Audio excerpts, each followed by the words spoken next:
একটি লিংকে ক্লিক মাত্র কয়েক মিনিট, আর তাতেই খালি হয়ে যেতে পারে আপনার ব্যাংক অ্যাকাউন্ট। শুধু তাই নয়, উধাও হয়ে যেতে পারে বছরের পর বছর ধরে জমানো সঞ্চয়। সম্প্রতি দেশে ভয়াবহভাবে বেড়েছে সাইবার প্রতারণা। প্রতারকরা এখন আর আগের মতো কাজ করছে না। তারা ব্যবহার করছে আধুনিক প্রযুক্তি, ব্যবহার করছে হাজার হাজার ভুয়া বিকাশ এবং নগদ অ্যাকাউন্ট। আর এই নেটওয়ার্ক এতটাই বিস্তৃত যে আইনশৃঙ্খলা বাহিনীও অনেক সময় মূল হোতাদের খুঁজে পেতে হিমশিম খাচ্ছে।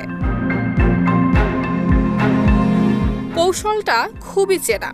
হঠাৎই মোবাইলে আসে একটি লিঙ্ক, কখনো সফটওয়্যার আপডেটের নামে, কখনো চাকরির প্রলোভন, কখনো আবার বিনিয়োগে মোটা লাভের প্রতিশ্রুতি। আর একবার সেই ফাঁদে পা দিলেই শুরু হয় সর্বনাশ। চট্টগ্রামের এক ব্যবসায়ীর সঙ্গেও ঘটেছে এমন ঘটনা। একটি রহস্যজনক নোটিফিকেশনে ক্লিক করার পর তার ফোনের নিয়ন্ত্রণ চলে যায় প্রতারকদের হাতে। কিছুক্ষণের মধ্যেই ব্যাংক হিসাব থেকে উধাও হয়ে যায় 7 লাখেরও বেশি টাকা। তবে ঘটনা এখানেই শেষ নয়। তদন্তে বেরিয়ে এসেছে আরও ভয়াবহ তথ্য। প্রতারণার টাকা সরাতে ব্যবহার করা হয়েছে অর্ধশতাধিক বিকাশ এবং নগদ অ্যাকাউন্ট, যার অধিকাংশই ভুয়া পরিচয়ে খোলা। কখনো অন্যের এনআইডি, কখনো অন্যের সিম, আবার কখনো দরিদ্র মানুষের পরিচয় ব্যবহার করে খোলা হয়েছে এসব অ্যাকাউন্ট। অনেক ক্ষেত্রে প্রকৃত মালিক জানেনই না তার নামে একটি মোবাইল ব্যাংকিং অ্যাকাউন্ট চালু রয়েছে। প্রশ্ন হলো, টাকা যায় কোথায়? তদন্তকারীরা বলছেন, প্রতারণার টাকা কখনো এক জায়গায় রাখা হয় না। একটি অ্যাকাউন্ট থেকে মুহূর্তের মধ্যে সেটি ভাগ হয়ে যায় আরও 10 কিংবা 15টি অ্যাকাউন্টে, তারপর আবার অন্য কোথাও। এভাবেই জটিল করা হয় টাকার গতিপথ, যাতে মূল অপরাধীদের শনাক্ত করা আরও কঠিন হয়ে পড়ে।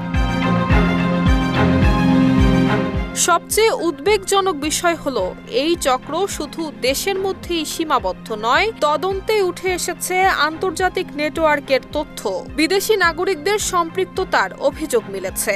দেশের বিভিন্ন এলাকায় নিয়োগ দেওয়া হচ্ছে স্থানীয় প্রতিনিধি। তাদের মাধ্যমে খোলা হচ্ছে অসংখ্য ব্যাংক এবং মোবাইল ব্যাংকিং অ্যাকাউন্ট। পরবর্তীতে সেই অ্যাকাউন্টগুলো ব্যবহার হচ্ছে প্রতারণার অর্থ লেনদেনে।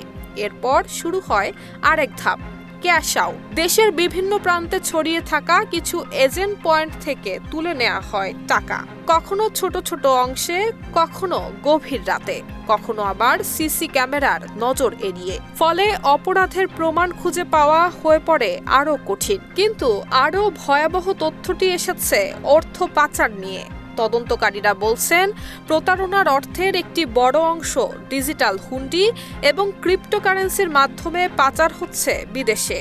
অর্থাৎ শুধু একজন মানুষই সর্বোচ্চ হারাচ্ছে না, ক্ষতিগ্রস্ত হচ্ছে দেশের অর্থনীতিও। বিশেষজ্ঞরা বলছেন, ভুয়া অ্যাকাউন্ট খোলা, দুর্বল কেওয়াইসি যাচাই এবং কিছু অসাধু এজেন্টের সহযোগিতার কারণেই এই অপরাধ বেড়ে চলেছে। তাই সতর্ক থাকাই এখন সবচেয়ে বড় সুরক্ষা।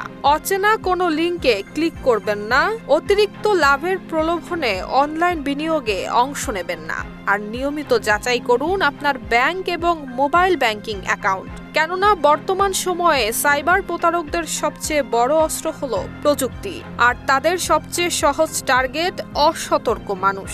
একটি ক্লিক, একটি ভুল সিদ্ধান্ত, আর তাতেই মুহূর্তের মধ্যে হারিয়ে যেতে পারে আপনার জীবনের সব সঞ্চয়। Desk report, Dhaka post.